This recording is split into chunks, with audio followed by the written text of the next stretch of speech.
السلام عليكم ورحمة الله وبركاته. ازيكم عاملين ايه؟ يا رب تكونوا بخير. هعمل أكلة بسيطة جدا. طبعا كلنا بيبقى ساعات يفوت مننا فراخ.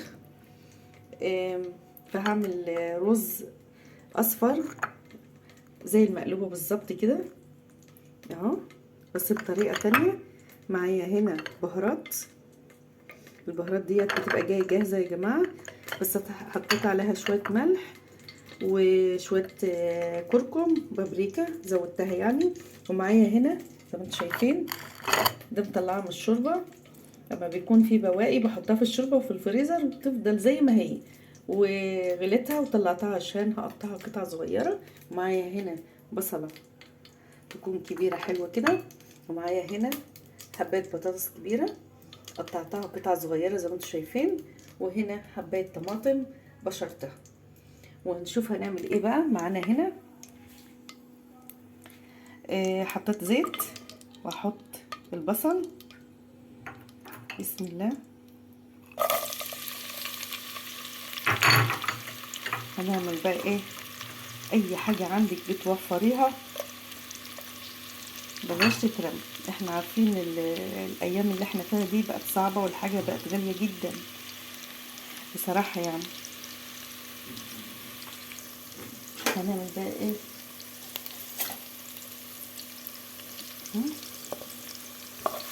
على النار بتكون هادية بس على الزيت كده شوية، وهنشوف هنعمل ايه مع بعض. طبعا انا هسيب دي وهقطع القطع الفراخ اللي معايا تكون البصلة اصفرت كده، ونرجع تاني. البصلة زي ما انتم شايفين كده اللون بتاعها ده حلو قوي كده، ونقوم حاطين بقى ايه؟ الفراخ اللي انا مقطعاها زي ما انتم شايفين كده. شفتوا بقى؟ هتتحول الوجبة الاولانية لوجبة تانية. مفيش حاجة اسمها تترمى خالص، بيبقى لها طعم وحاجة تانية يعني. بصوا بقى كده كده قلب بقى يا جماعة.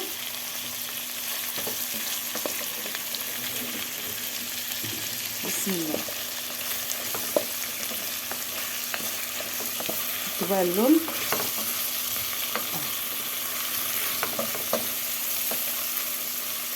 ريحتها جميلة قوي. شفت البواقي اللي احنا مش محتاجينها ساعتها وفاضت مننا، بنجيب ده كله نشيله نحطه في الفريزر.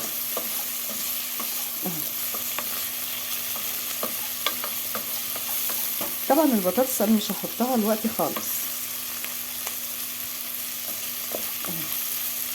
بس هحط دي تتلوح كده اهي.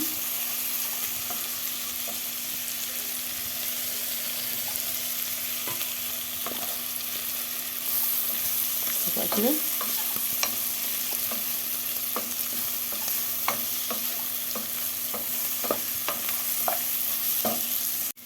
ونحط بقى ايه؟ البطاطس.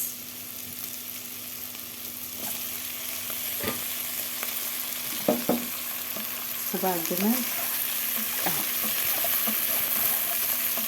احط ده هنا كده، واقوم حاطه الحبايتين الطماطم اللي انا عاملاهم اهو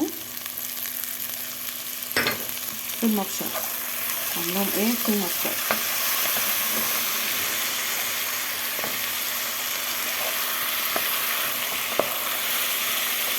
تقليبتين واكون محضره. عندك شوربه، عندك ميه، بس تكوني ايه؟ سخناها علشان نحطها. هنحط الرز كمان تقليبتين كده، واقوم حاطه الرز بقى خلاص. كله مع بعض كده حاجه في منتهى الجمال.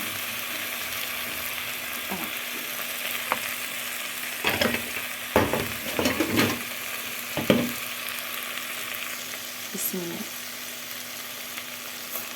نحط الرز ايه؟ نشيل الميه خالص. كل حاجه بحضرها قدامكم بعملها خطوه خطوه. طريقتها هتعجبكم ان شاء الله، روعه.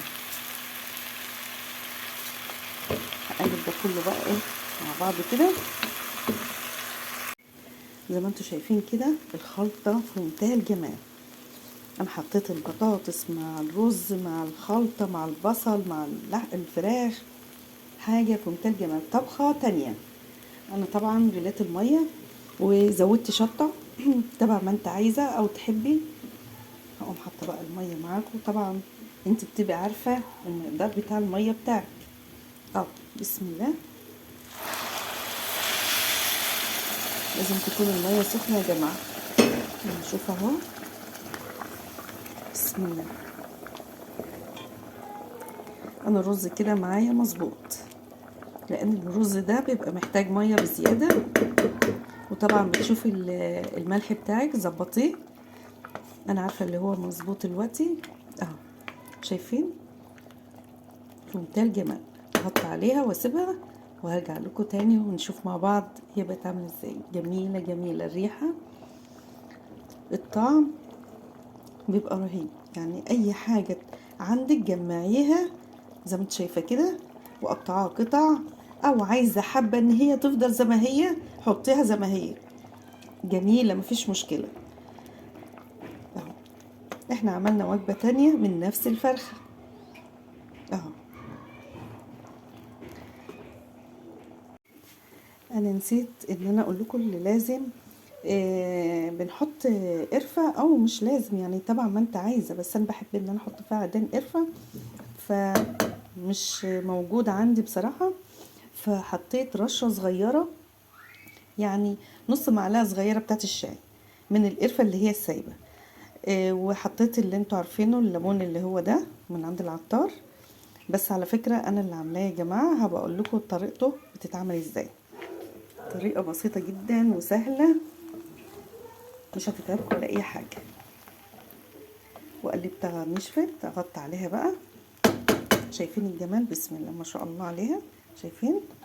بصوا كده البطاطس معاها جميله بجد والله روعه. تقولوا عليها بقى مقلوبه، هي زي المقلوبه، بس ده بقى انا قلت اما اعمل القطع هعملها بالطريقه دي، بتدي طعم في منتهى الجمال. وطريقه طبخها بقى يعني بنجددها من تاني تدوير في الاكل، فطبعا بيبقى حاجه كويسه جدا وبنوفر. والحاجه دي طبعا ما بتترماش، اي قطعه فرخه بنقوم حطها في الكيس مع شويه الشوربه، الاكياس اللي هي بتاعه التلاجة وفي الفريزر، وخلاص على كده. شايفين؟ ومعاها بقى البطاطس، هتدوقوا البطاطسايه هتلاقوا طعمها جميل جميل جميل. والقطع الفراخ حتى لو هي ثابت في قلب الرز مش مشكله، كده ولا كده احنا هناكلها، مش هتبقى طبعا تبقى ايه متماسكه اهي. شايفين القطعه اهي، ريحتها في منتهى الجمال والله بجد، ريحتها طالعه جميله جدا. شايفين المنظر اهي. ايه الطبق ده؟ ايه الجمال ده؟ بصوا بقى كده، شايفين؟ شوفوا الرز، شوفوا الفراخ اهي. انا قلت بقى لازم ادوق معاكم. اهو ناخد بطاطسايه معاه، بسم الله. الله،